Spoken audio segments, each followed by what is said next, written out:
Meus irmãos, a paz do Senhor Jesus, tudo bom com vocês? Eu espero que sim, amém, glória a Deus.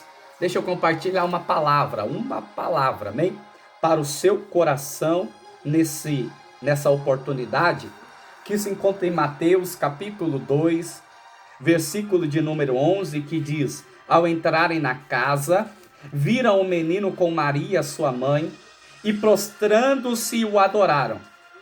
Então abriram os seus tesouros e lhe deram presentes: ouro, incenso e mirra. Ouro, incenso e mirra. Meus irmãos, o contexto do versículo que eu acabei de fazer a leitura vai nos dizer que Jesus, ele havia acabado de nascer. E cada criança que vem a nascer é uma criatura nova, pois criança se fala de algo novo. Criança se fala de início de história. Todas as vezes na história ou na Bíblia Sagrada que Deus ele queria realizar algo novo no meio do seu povo, o Senhor ele permitiu o nascimento de uma criança. O Senhor ele permitiu o nascimento de Isaac. O Senhor ele permitiu o nascimento de Sansão. O Senhor ele permitiu o nascimento do profeta João Batista. E também o Senhor ele permitiu o nascimento de Cristo. Mas Cristo, sendo Deus eterno, conforme está escrito em João, capítulo de número 1, versículo de número 1, que diz que no princípio era o Verbo, e o Verbo estava com Deus, e o Verbo era o próprio Deus. Esse Cristo existia antes mesmo de Maria ou de José, ou de qualquer outro antepassado nascer. Se Jesus Cristo tivesse sido concebido da mesma forma que qualquer outra criança, ou seja, de um relacionamento sexual, de um relacionamento carnal entre um homem e uma mulher, ele não poderia ser Deus. E a profecia de Isaías capítulo 7, versículo 14, certamente cairia por terra, porque a profecia diz que a virgem conceberá e dará à luz um filho, e chamará o seu nome Emanuel, que traduzido significa Deus conosco. Então, irmãos, era necessário que Jesus viesse ao mundo por meio de uma mãe terrena, mas sem ser gerado por um pai terreno, e sim por um milagre do Espírito Santo. E assim foi feito. Jesus foi concebido no ventre de Maria, que era virgem, conforme o relato de Lucas, capítulo de número 1, versículo de número 26 a 38. Irmãos, ser gerado pelo Espírito Santo não é fácil. Quem é gerado pelo Espírito Santo sofre perseguição. Quem é gerado pelo Espírito Santo sofre calúnia. Quem é gerado pelo Espírito Santo sofre difamação. Quem é gerado pelo Espírito Santo sofre conflitos dos de dentro e também dos de fora. No caso de Cristo, que sofreu conflitos do lado de dentro, pelo império religioso judaico, e também conflito do lado de fora, pelo império romano e também pelo diabo. Ser gerado pelo Espírito Santo não é fácil, mas ser gerado pelo Espírito Santo é prazeroso. O que me chama a atenção é que Maria, ela era virgem, e virgindade se fala de pureza, e pureza se fala de santidade. Tem pessoas que querem ser gerado do Espírito Santo, mas não tem uma santificação na sua vida. Tem pessoas que querem ser gerado pelo Espírito Santo, mas não pratica mais a prática da santidade. A gestação gerada pelo Espírito virá por meio da nossa santificação. Eu vou repetir. A gestação gerada pelo Espírito virá por meio da nossa santificação. Eu quero profetizar uma palavra do Senhor para a sua vida. Se prepare, porque o Espírito Santo vai gerar em você aquilo que com suas forças você não conseguiu gerar até hoje. Eu vou repetir, se prepare, porque se você está fazendo as práticas da santificação, o Espírito Santo vai gerar em você aquilo que com as suas forças você não conseguiu gerar até hoje. Meus irmãos, Jesus, quando ele nasce, ele vai nascer na cidade de Belém. Belém significa casa do pão. O interessante é que o pão da vida vai nascer na casa do pão.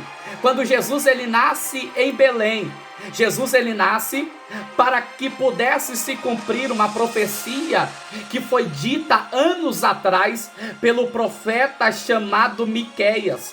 No seu capítulo de número 5 e no seu versículo de número 2, ele vai dizer: mas tu, Belém, da terra de Judá, de forma alguma és a menor entre as principais cidades de Judá, pois de ti virá o líder que, como pastor, conduzirá Israel, o meu povo. Irmãos, quando Jesus ele nasce para se cumprir, para que pudesse se cumprir uma série de promessas que foi feita pelos profetas anos atrás. Todos nós sabemos que a Bíblia, ela é um livro de promessas e também um livro de cumprimento de promessas. Quando Jesus ele nasce em Belém, Jesus ele nasce para cumprir uma promessa. No Antigo Testamento, irmãos, Belém é associada a Davi, um tipo de Jesus Cristo em seu sofrimento e glória. Davi, em Belém, ele foi humilhado. Davi, em Belém, ele foi desprezado, mas devido à sua humilhação, o Senhor, ele concedeu uma exaltação para a sua vida. O seu sofrimento não se compara com a exaltação que Deus irá conceder a você. Eu vou repetir. O seu sofrimento não se compara com a exaltação que Deus irá conceder a você.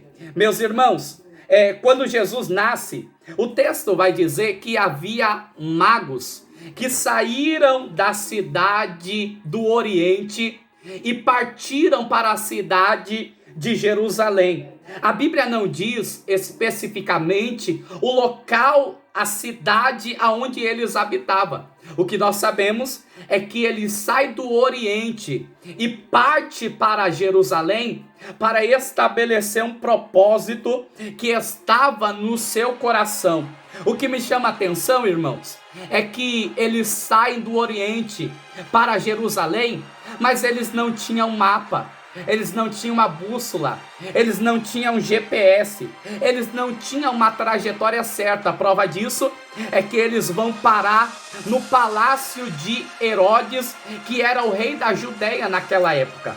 Eles não tinham, aleluias, um mapa em suas mãos para chegar até o local exato onde Jesus havia nascido. Mas o que me alegra e o que me chama a atenção é que a Bíblia diz que para aqueles magos aparecia uma estrela nos céus. E no versículo de número 10, olha o que a Bíblia diz: quando tornaram a ver a estrela, encheram-se de júbilo. Essa estrela era um sinal de Deus para a vida deles.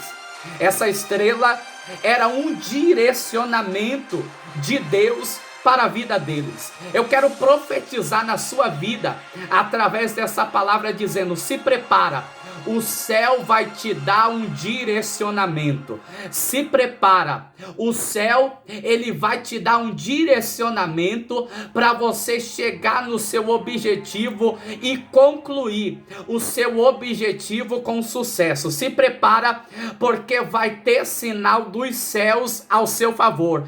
Vai ter sinal dos céus para a sua vida, amém? Meus irmãos, quando eles chegam na casa, é aí que me alegra, sabe por quê?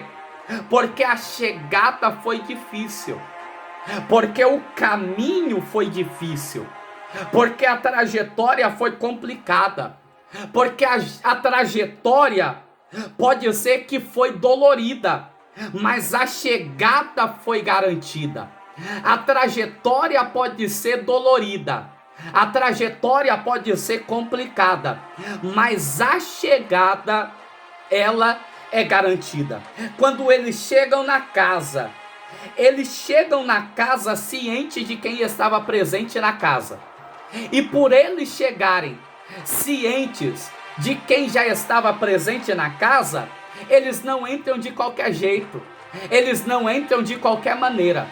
Por eles chegarem cientes de quem estava presente na casa, eles já entram se prostrando. E esse se prostrando aqui se fala de reverência, porque eu tenho que ter reverência com aquele que está presente na casa. Irmãos, hoje em dia, o que tem de pessoas que não têm reverência na casa de Deus? Hoje em dia, o que tem de pessoas que entram até ciente que Ele está presente, mas entra sem reverência, entra sem se prostrar. Ora, esses magos, ele vai nos dar uma grande lição. Primeiro, para entrar na casa tem que se prostrar. Para entrar na casa tem que ter reverência. Depois que eles entram ciente de quem estava presente e se prostrando, eles adoram. Agora olha para mim, ele sai do Oriente com um propósito no seu coração que eles queriam adorar. Eles chegam diante do rei Herodes dizendo que queriam adorar. E quando eles entram na casa, eles adoram. Sabe o que me chama a atenção na vida deles? É que em meio à caminhada, em meio à trajetória, eles não perdem o foco. Eles não perdem o seu objetivo. Eles não deixam de lado o seu objetivo. Eles adoram. Agora olha para mim, tem pessoas que no início do ano tem um objetivo, no meio do ano já tem outro, no fim do ano já troca o seu objetivo, e quando o ano acaba, ele também acaba não concluindo absolutamente nada.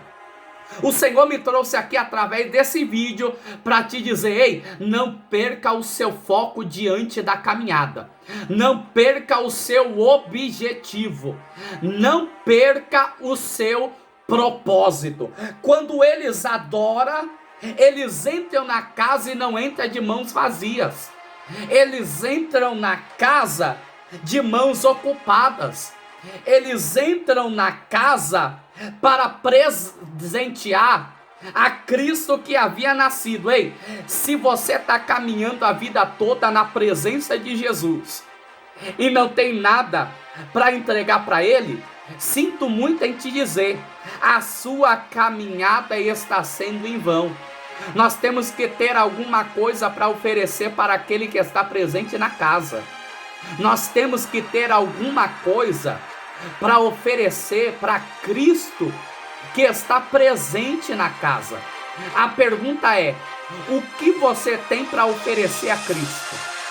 O que você tem para oferecer a Jesus? Será que você está entrando na casa de mãos vazias? Ou será que você está entrando na casa de mãos ocupadas para dizer: Senhor, tudo que eu tenho eu entrego diante do teu altar. Tudo que eu tenho eu entrego a ti. Quer um conselho? Não entre na casa de mãos vazias. Entre na casa de mãos ocupadas para entregar a Cristo tudo quanto você tem. O que eles entregam, Guilherme? Eles entregam ouro, incenso e mirra. Cada presente recebido por Jesus possui um sentido muito importante para nós. O ouro aponta para a sua realeza. Jesus foi o único ser nesse mundo que já nasceu rei. Jesus foi o único ser nesse mundo que já nasceu rei. O incenso aponta para a sua divindade. Só se oferecia incenso para uma divindade.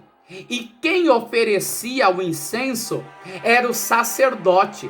Apocalipse capítulo de número 1, versículo de número 6, a Bíblia diz que Jesus nos fez reis e sacerdotes. Agora olha para mim, sabe como o sacerdote ele oferecia incenso? Ele chegava diante do altar de incenso, pegava o incensário e começava a balançar o incensário. A fumaça que saía do incensário cobria toda a casa. Enquanto dava para ver a ponta do nariz do sacerdote, a presença de Deus não descia na casa. Enquanto dava para enxergar o sacerdote, a presença de Deus não descia na casa. A presença só descia quando a fumaça envolvia e cobria todo o sacerdote. Sabe por quê? Porque não é porque ele tinha título que ele tinha que aparecer. Não é porque ele tinha título de sacerdote, de sumo sacerdote, que ele tinha que aparecer, de maneira nenhuma. Não é porque você tem título de pregador, não é porque você tem título de levita, não é porque você tem título de cantor ou de cantora, não é porque você tem título de pastor que você tem que aparecer, de maneira nenhuma. Quem tem que aparecer é ele. Quem tem que aparecer é a presença dele. O que nós temos que fazer é desaparecer na fumaça do incensário. Oh glória, oh glória. A mirra aponta para a sua humanidade. Sendo homem, Jesus também se identificou com o sofrimento humano e deu a sua vida para nós. Sendo homem, Jesus ele sofreu no cenáculo, ele sofreu no sinédrio, ele sofreu no Getsemane, ele sofreu no pátio do governador, ele sofreu na sala do pretório, ele sofreu na via dolorosa e ele também sofreu na cruz, sabe para quê? Só para nos dar a vida. Então, se eu fosse você, eu adorava. Se eu fosse você, eu entregava tudo a ele. Se eu fosse você, eu glorificava a ele. Sabe por quê? Porque Cristo sofreu para nos dar a vida. Ele perdeu a sua vida para nos dar a vida. Amém? Que Deus abençoe a sua vida. Amém? Compartilha, se inscreva no nosso canal. Em breve vai ter quadro novo no canal. Amém? E o nome do Senhor será glorificado. Que Deus abençoe a sua vida. Fica na paz do Senhor.